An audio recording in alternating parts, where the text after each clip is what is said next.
Yo, what's up, player pimps? My name's Iggy, and this is the Iggy Show, and today we're talking about Thomas Jefferson. Canceled. Let's go! Yeah, statue of Thomas Jefferson was removed from New York City Hall after commissioners voted unanimously, meaning every single one of them voted to remove the statue. Here we have an article from the Washington Post. Thomas Jefferson statue removed from NYC Hall after complaints that honored an enslaver. Yes, indeed, Thomas Jefferson was an enslaver. But if you recall, the 1700s and 1800s were a completely different time.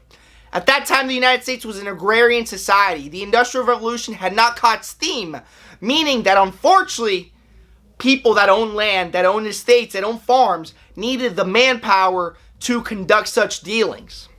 Yes, slavery is an egregiously terrible thing. It should be eradicated. It's disgusting. Oman and countries in the Gulf states currently have slaves, and that should be addressed. Women are trafficked into sex slavery. It's disgusting. You go to Bangkok, you go anywhere throughout the world, child are sold for slavery, and that's disgusting. But guess what? We cannot judge our founding fathers and people from that time period through the lenses of 2021. No. It sets a dangerous precedent in history. What's next? I'll tell you what's next. Not just that, but George Washington. His statue, vandalized. Thomas Jefferson, vandalized. Abraham Lincoln, here we go, vandalized. The man that ended slavery. That's where it's going. Eventually, who knows? But guess what? Thomas Jefferson actually worked towards ending slavery. He wrote a passage in the Declaration of Independence that was anti-slavery. Unfortunately, it got revised by Benjamin Franklin and some of them, and they took it out. Wasn't his fault. At least he tried. Then, what else did he do while he was president? Thomas Jefferson actually pushed for and then signed into legislation the ban of importation of slaves through the Atlantic slave trade. So yes, his intentions were clear. Thomas Jefferson saw slavery as a moral wrong. But, like I said, it was a different time. We were just starting the abolitionist movement, and America was an agrarian society. Unfortunately, Thomas Jefferson did have slaves, but like I said, it was a different time. There were blacks that were free that owned slaves. One of the first legal challenges for slavery in the American colonies in the 1600s was a black man that went to Virginia court magistrate and demanded that his property be recognized and returned. Another black man. And also Native Americans owned black slaves at the time. So it wasn't just Thomas Jefferson, and it wasn't just white people. It was black people themselves that owned slaves in America, and also Native Americans. Doesn't make it all right, but it was a different time. So like I said, it sets the precedent for what? For erasing history. What happens is if we take off these statues, if we take down these statues from these places, there's no way for people to see the errors of our past and to revise the errors of our past. There's no way, because we won't have those statues of these people. We won't have records of slavery. If we just feed into this cancel culture and get rid of these things, what's next? We'll be able to repeat the mistakes of the past, because there's a famous saying, history repeats itself. One of the terrible things that Adolf Hitler did was burn books, censor books, and take away history. Why? Maybe so he could repeat the same. As a Jew, I detest Adolf Hitler. Terrible, and he did what people are doing today, destroying history. That's a fact.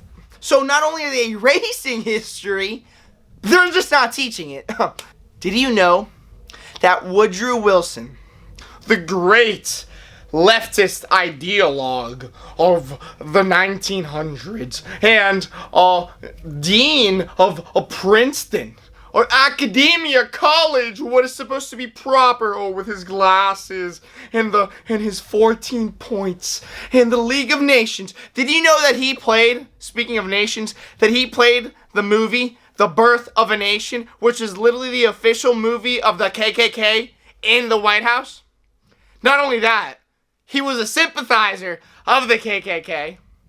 And when World War I ended, there was a conference, and Japan actually tried to pass like a world agreement about racial equality, and Woodrow Wilson struck it down because, it wasn't unanimous.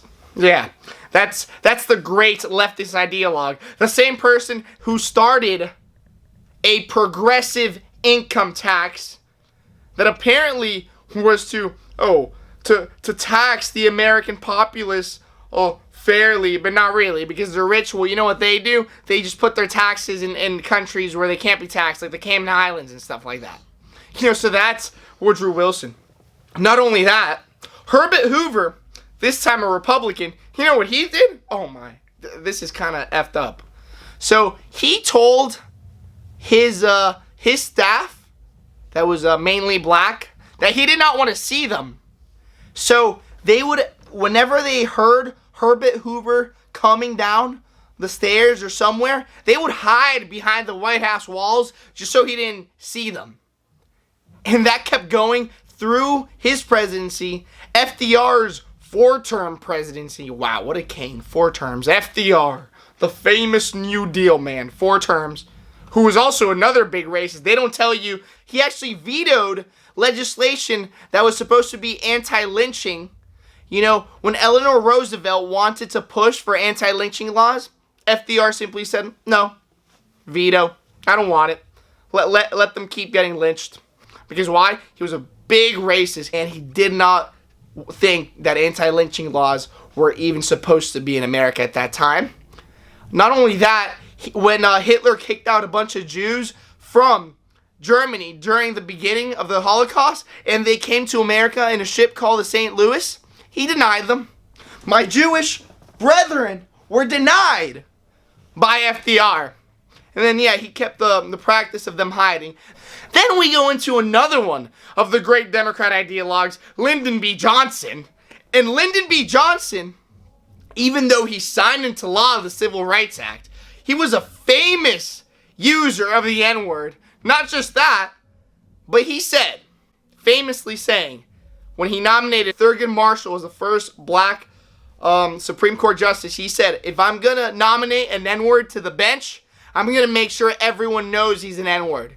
And he continued Kennedy's policy of wiretapping Martin Luther King Jr. Yeah. Not only that, whenever he would go get support for what he called the N-word bill in the South, he would freely talk about them and use them as tokens. He would tell his driver, one day he asked his driver, do you want me to call you by your name? Or do you want me to call you by the N-word? And the driver said he preferred the name. He's like, and I quote, and this is by MSNBC, he said, when Parker said he would, Johnson grew angry and said, as long as you're a black, and you're going to be black till the day you die, no one's going to call you by your G-damn name. So no matter what you are called, N-word, you just let it roll it off back like water, and you'll make it. Just pretend you're a G-damn piece of furniture. Can you believe that? I can. These people are a bunch of racists.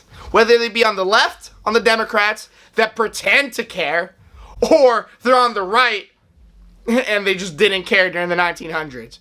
So that's what they don't teach you. Another thing they don't teach you, but kind of people find out, is Bill Clinton and Kennedy were just having sex all throughout the White House. Like, really. Like, there was a conversation with a congressman on the phone Bill Clinton was doing. Well, Monica Lewinsky was doing work down there. So they don't teach you that. But yeah, that's pretty much it.